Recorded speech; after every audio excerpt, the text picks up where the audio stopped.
உங்களிடம் நேரம் இருந்தால் இதை கேளுங்கள். நான் உங்கள் பணித்துறை சங்கர்.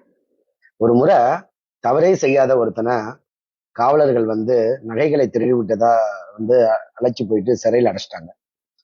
சிறையில் அடைச்சு ரொம்ப நாள் ஆச்சு. கொஞ்ச நாளைக்கு அப்புறம் அவனுடைய மனைவியிடம் இருந்து அவனுக்கு ஒரு கடிதம் வருகிறது. அவங்க மனைவி அவனுக்கு கடிதம் எழுதுறாங்க. என்னன்னா, நீங்க என்னையவும் என்ன 2 குழந்தைகளையும் விட்டுட்டு நீங்க ஜெயிலுக்கு போயிட்டீங்க. நீங்க போனதுக்கு அப்புறம் சாப்பாட்டுக்கும் செலவுக்கும் ரொம்ப குழந்தைங்களை வச்சுட்டு கஷ்டப்படுறேன். என்ன பண்றதுன்னே தெரியல. அதனால வீட்டுக்கு பின்னாடி இருக்க இடத்த சுத்தம் பண்ணி தோட்டம் ஏதாச்சும் அமைச்சு பயிரிட்டு காய்கறிகளை விளைய வச்சு அதை வித்து ஏதாச்சும் வருமானம் ஈட்டலாம்னு முடிவு பண்ணியிருக்கேன். ஆனா அங்க ஃபுல்லா வெறும் பாறைகளும் இதுவுமா குவிந்து கிடக்கு. அதை எப்படி அந்த இடத்த சுத்தம் பண்றதுன்னு எனக்கு எதுவுமே தெரியல, ரொம்ப கஷ்டமா இருக்கு அப்படின்னு சொல்லிட்டு கடிதம் எழுதியிருந்தாங்க. அந்த கடிதம் ஜெயில இருக்கக்கூடிய தன்னுடைய கணவனுக்கு போச்சு.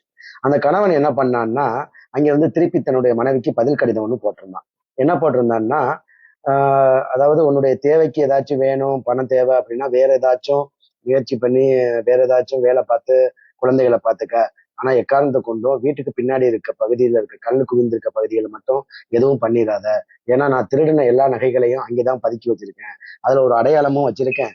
நீ ஒருவேளை அதை சுத்தப்படுத்திட்டா அந்த அடையாளமும் எனக்கு மறைஞ்சு போயிடும், அந்த நகைகள் எங்க இருக்குன்னு எனக்கு தெரியாம போயிடும். அதனால எக்காரணத்தை கொண்டு அந்த தப்பு மட்டும் பண்ணாத அப்படின்னு கடிதம் போட்டிருந்தான்.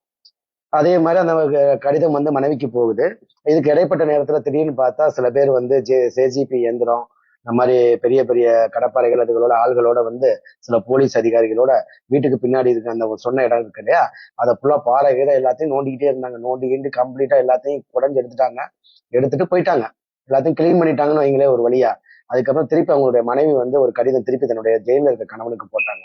என்ன போட்டாங்கன்னா, என்னன்னே தெரியல, திடீர்னு யாரோ சில பேர் காவலர்களோட வந்தாங்க. பொக்களின் இயந்திரம் இது மாதிரி ஆயுதங்களோட வீட்டுக்கு பின்னாடி இருந்த கற்கள் மலைகள்லாம் நிறைந்த பகுதி எல்லாத்தையும் நோண்டி என்னென்னமோ தேடினாங்க. எதுவுமே கிடைக்கல. ஆனா இடம் சுத்தமாயிருச்சு. ஆனா எதுவுமே கிடைக்கல, பேசாம போயிட்டாங்க. யாரு என்னன்னு தெரியல அப்படின்னு கடிதம் போட்டிருந்தாங்க. உடனே திருப்பி அங்க இருந்த கணவன், ஜெயில இருந்த கணவன் தன்னுடைய மனைவிக்கு கடிதம் போட்டான். என்ன போட்டான் அப்படின்னா, இப்ப அந்த இடத்துல நீ விவசாயம் செஞ்சு தோட்டம் செஞ்சு பயிரிட்டு தன்னுடைய குழந்தைகளை பாத்துக்க அப்படின்னு சொல்லிட்டு. இதுல என்ன தெரியுது தெரியுமா?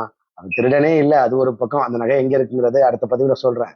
அது ஒரு பக்கம் இருந்தாலும், ஒரு திறமை உள்ள மனிதன் எந்த சூழ்நிலையில இருந்தாலும் அமைதியான திங்க் பண்ணா, அதாவது நல்லா யோசிச்சு நம்ம முடிவெடுத்தோம்னா எந்த ஒரு விஷயத்தையுமே நம்ம எளிதா சக்சஸ் பண்ணலாம்ங்கிறது அர்த்தம்.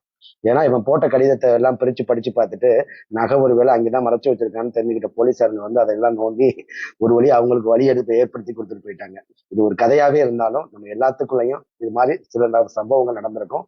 இது நமக்கு ஒரு மிகப்பெரிய தூண்டுதலா இருக்கும்.